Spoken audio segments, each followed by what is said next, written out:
Hello, it is inspection day for our Virginia Conservation Assistance Program planting grant, native species planting grant. So I want to show you what our yard looks like. First, we have our low bed here. This area holds significant water, and since we've added this bed in here and these plants and this mulch, it is not holding water like it used to. So it's very exciting to not have a big muddy pit. So what we have in here is smooth hydrangeas, cardinal flower, cinnamon ferns, some bleeding heart, and then under the ground not visible are some Virginia bluebells, which will come up next spring.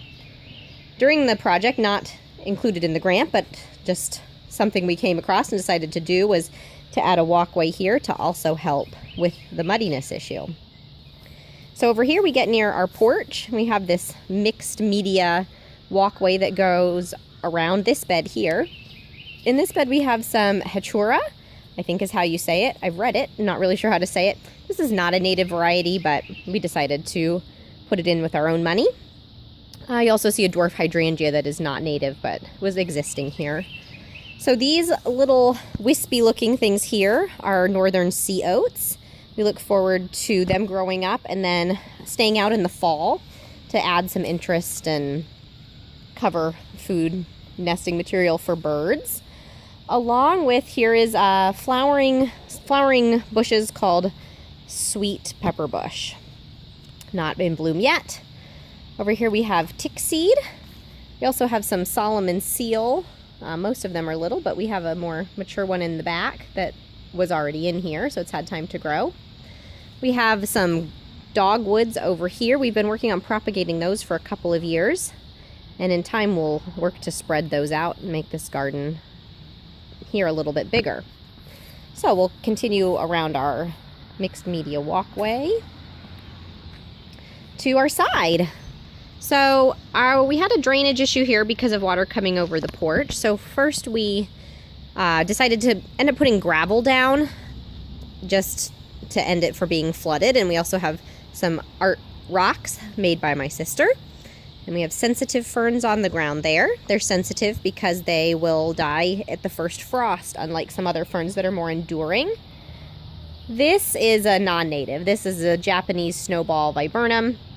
And what you're seeing on the ground white is the snowy petals it dropped just a few weeks ago.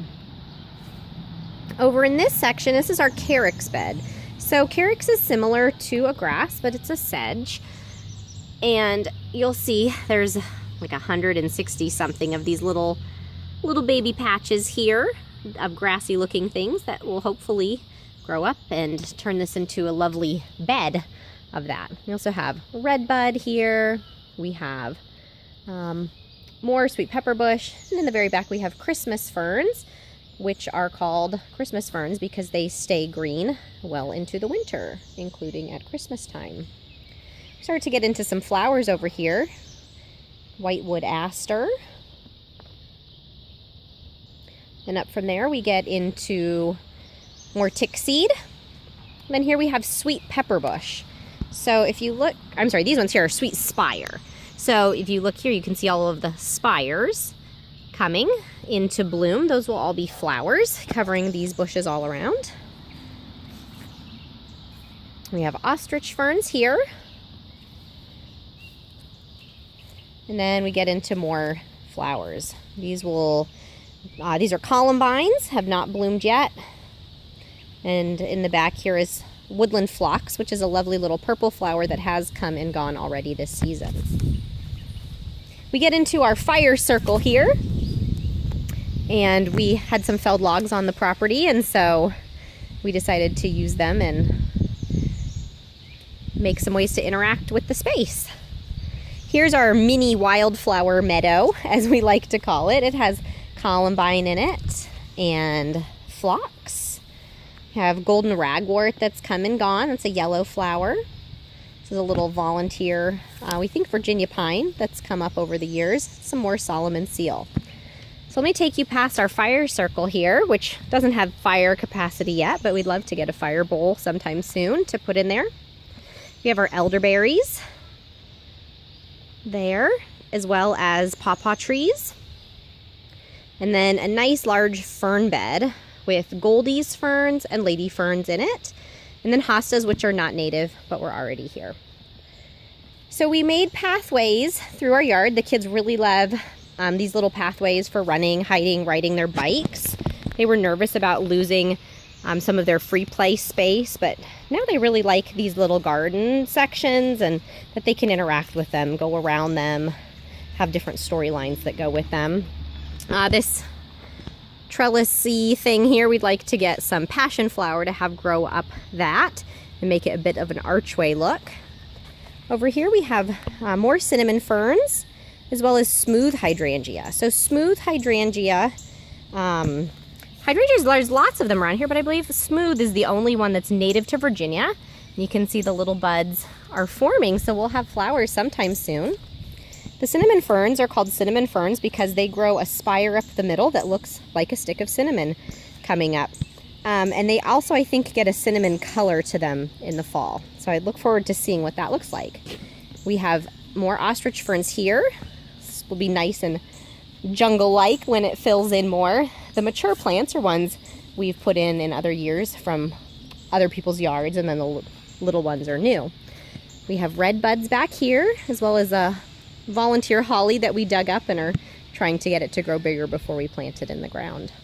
So we'll walk through the kids' play set here, past the pirate ship, and down to what we affectionately call our fairy garden, because we have little fairy-like things in it, pinwheels and fairy doors and things like that. So this has a variety of flowers in it. Where the pinwheels are, eventually we'll put in some rhubarb, but that's not native, so we haven't tackled that yet. We have Solomon seal, tick seed. We have a couple kinds of coneflower that my neighbor who's into native species donated to us. We're trying to get those to perk back up. And then over here we have some yarrow. And then coming back around, we have an herb and vegetable garden we haven't had a chance to do much with because we've been busy with everything else.